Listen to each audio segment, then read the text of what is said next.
we're coming towards the end of our time, so I wanted to ask one more question to all of you.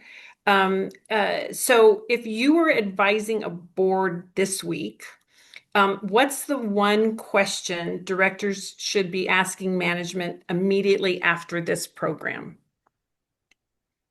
Just kind of what is our key takeaway? What should directors be really focused on immediately?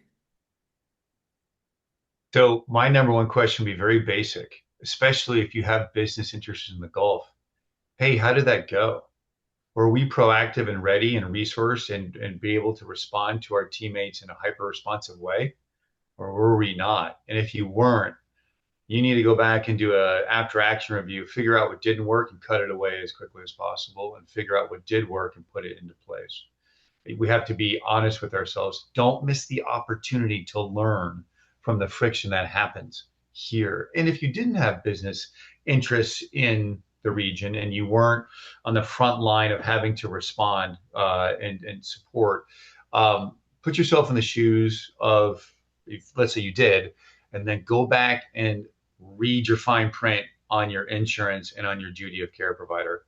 You might not have been in the crosshairs this time, but the law of averages and the inertia of the chaos of the world as it's going forward would suggest that you're going to be in it soon enough. Make sure you've got that agile support network in place so that you can make the right decisions, respond, and then be in a position to take advantage of opportunities should you find yourself in those positions. And if I can be of service, of course, always let me know if I can help. Thanks. I Yeah, and would I would say, oh, go ahead, Tina. I, I would say, similar to how Seth outlined it, how did that impact us? Were we prepared? If not, how are we going to be prepared going forward? And importantly, are we evaluating the risks more broadly? Because this is going to continue to move in different areas, different conflict zones, different places. And so are we thinking about this broadly enough from an enterprise risk perspective that can capture this type of disruption to the point where we are able to be very proactive when something like this does occur? That's great. Yeah, totally agree with that. A couple other things to add is sort of asking management, are they thinking about how this conflict or similar ones could impact US based assets through cyber or other issues? Because I think that's a point that is sometimes potentially overlooked. And then also, if you're a public company, asking management, have we looked at our disclosures and thought about how those may need to be updated or modified to address things like this? Great. Seth, before we started the session, you had some really interesting commentary, and you kind of touched on it a little bit when in one of your comments that you've got to be looking at all of the signals and talking to your teams, whether it's in the Philippines or what are we doing in Cuba. And Yeah. no one mentioned Greenland today, but there's a lot of things going on. And I thought an important point that you made was about that we might this conflict has been going on for 47 years, and it's not going to end in 2 weeks, declaring victory. So if you wouldn't mind just quickly kind of summarizing that again, because again, I think it's important for people to recognize that this is not necessarily ending, and we have to continue to be vigilant. So if you don't mind just kind of rehashing some of that, it was really interesting. So, in my almost 3 decades of dealing with Iran, my assessment is that we are at halftime right now with this conflict. Anyone who's claiming victory right now is coming out of the locker room at halftime saying we won the game, and we all know that that isn't what works. Look at Iran before the war.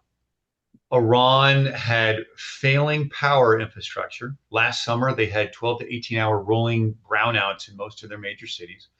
They almost ran out of water, something we haven't seen in modern history for any capital or country to literally go to zero on water. And we're animals, just like on the Serengeti. If there's no water here, you have to move 93 million people away somewhere where there is water. And their economy was in complete collapse in January, which is why the people rose up and then were subsequently put under a horrible oppressive boot at the tune of 10 to 40,000 Iranian people killed. That was before the war. That was before 15,000 missiles slammed into the country and did an additional, what we think conservatively is $250 billion worth of damage on top of everything that had already happened to Iran. So Iran is in this fragile place, and there is no Iranian Marshall Plan that I see in the wings. Who's going to help Iran, even if we sign a peace deal tomorrow? The Gulf states aren't. You just attacked them and did a whole bunch of damage to them. So that's off. The US is not going to come cut you a check. China and Russia are, they will give you intelligence and weapons parts, but they're not cutting you a check either. So what's going to happen to Iran?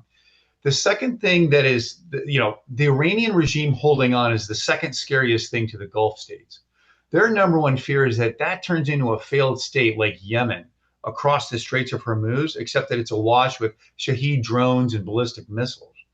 There is a lot of potential chaos that could still exist no matter who signs a piece of paper.